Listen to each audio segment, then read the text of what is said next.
Alors une petite vidéo du coup pour la seconde partie pour l'installation du RMS sur le Raspberry. On a vu avant donc tout le matériel nécessaire pour faire fonctionner tout ça. La caméra est montée, il reste donc le Raspberry à faire fonctionner.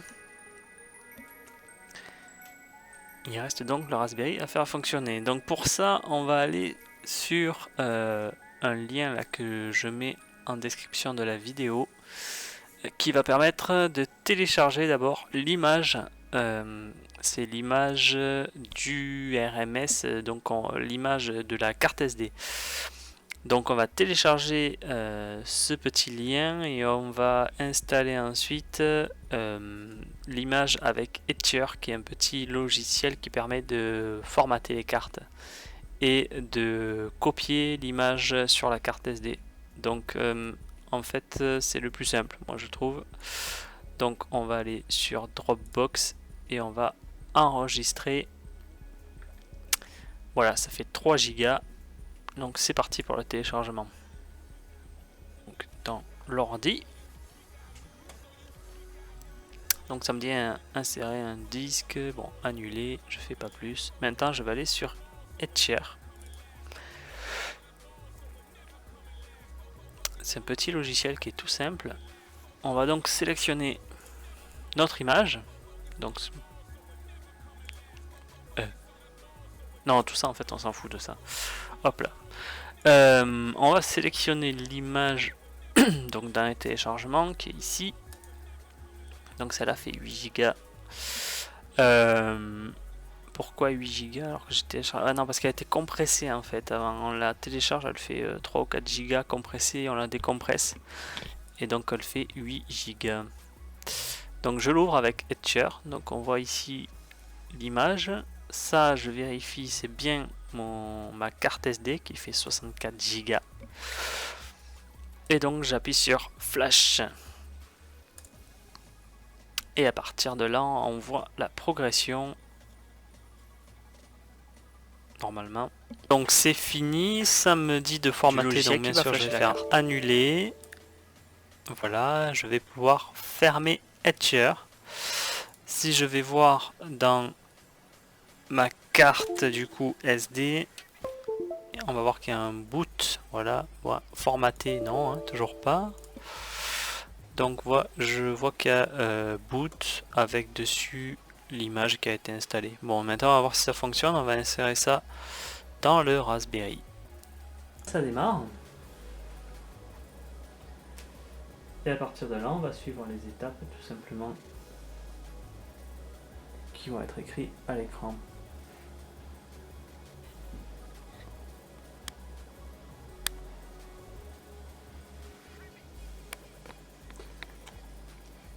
Donc l'avantage d'avoir téléchargé l'image, c'est que c'est super rapide. Là, il me dit qu'il initialise le PI. Et donc on va avoir hop là, les messages qui vont apparaître à l'écran.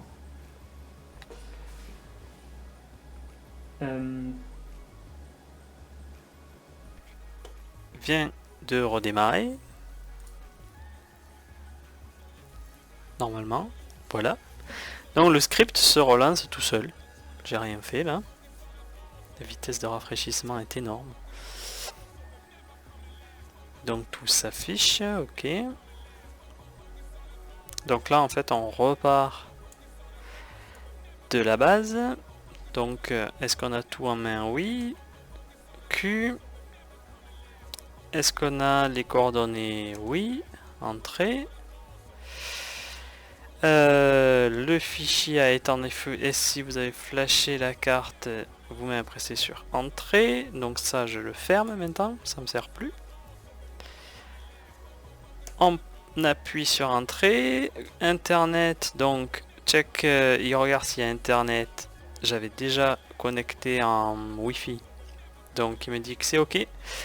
Là il me dit de changer le mot de passe par défaut qui est Raspberry, donc ça c'est mieux.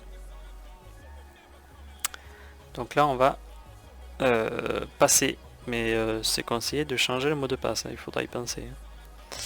Donc moi je le passe. Donc il va générer une nouvelle clé, donc je vais dire ok. Voilà, en fait il la génère et il va l'envoyer sur ici. Donc elle vient d'apparaître sur le bureau. Je continue encore. Donc là il est en train de mettre à jour le nouveau fichier RMS, la nouvelle image. Donc on le laisse faire tranquillement.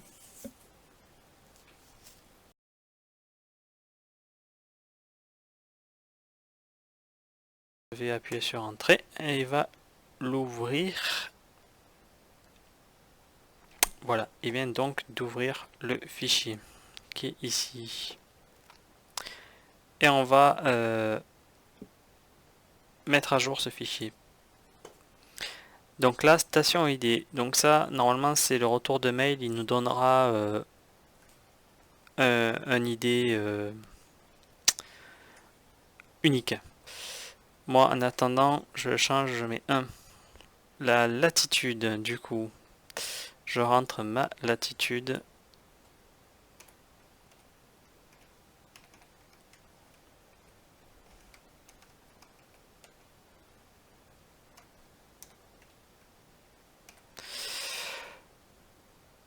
Et la longitude.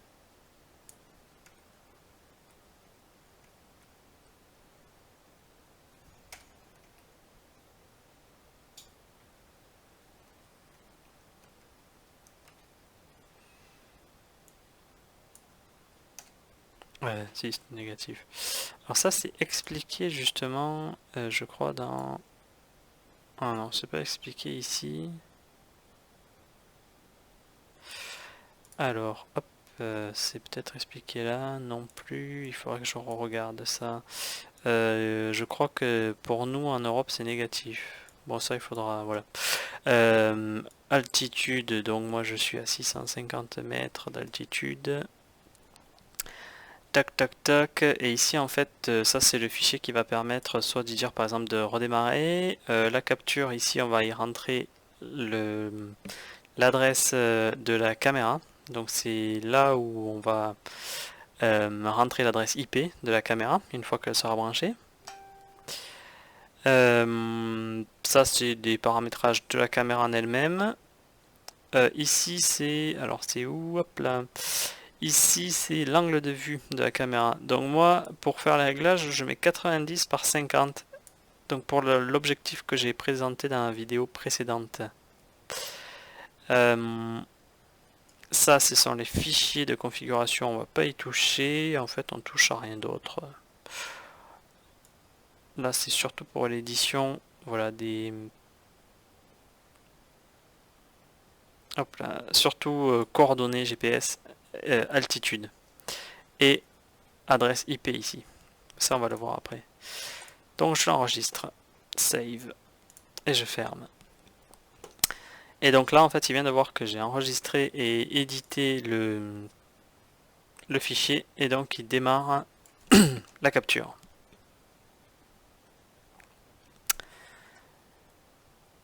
Bon, donc là, il faut le laisser tourner tranquillement.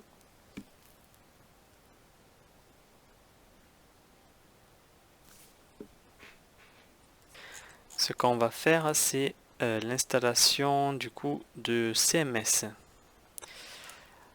CMS, où est-ce que je l'ai trouvé? Je suis allé sur le site du Global Meteor Network.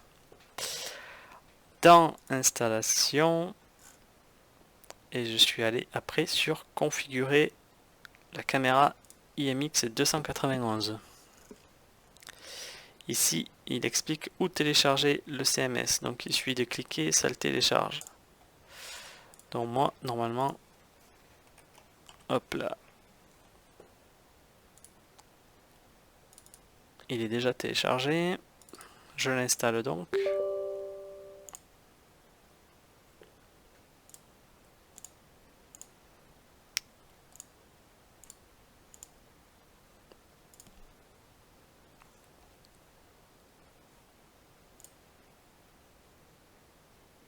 Et là, je choisis la langue. Ça, on a dit que c'était le mot de passe, donc c'est super le login, voilà.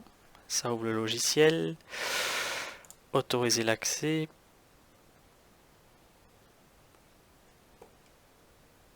Et voilà donc notre logiciel qui s'ouvre.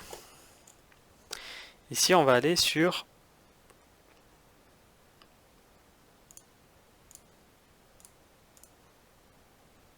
Système, Device Manager. On va cliquer sur Zone List, ajouter une zone. On va mettre extérieur 1 par exemple. Sur extérieur 1, je vais ajouter une caméra. Du coup, moi j'en ai deux, donc je vais l'appeler caméra 1. Adresse IP, du coup, vous pouvez trouver l'adresse de IP de la caméra une fois qu'elle sera connectée sur le routeur. Donc moi c'est 10.0.0.8. Ici je coche IP adresse. Là je sais pas ce que c'est, mais moi il faut que je coche tous ces points d'interrogation. Donc des fois j'ai vu qu'il y en a sur le forum qui n'arrivent pas à se connecter à la caméra. Il faut peut-être essayer de cocher. Et je fais donc IP search et il va chercher la caméra.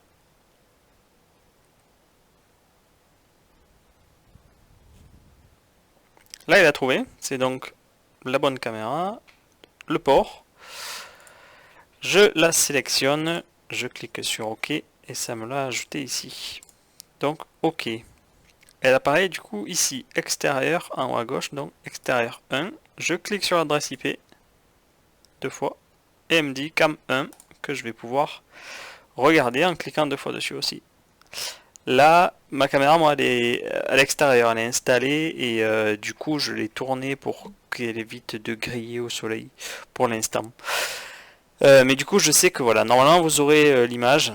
Ça dit dans la description que la connexion a été faite, donc voilà, il n'y a pas de souci.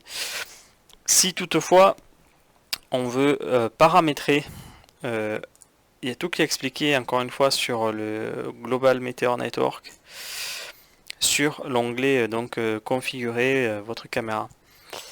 Donc ça se fait avec CMS et donc ça se passe ici, Remote Config, sélectionner une caméra, donc on clique deux fois sur l'IP, là le petit engrenage, et ici j'ai tous les, c'est ici que se trouvent les paramètres à régler. Donc sur la caméra paramètres, et là il suffit de recopier en fait ce que vous trouverez sur le forum Global Meteor Network. Il y a tout qui est bien détaillé déjà, je ne vais pas en reparler.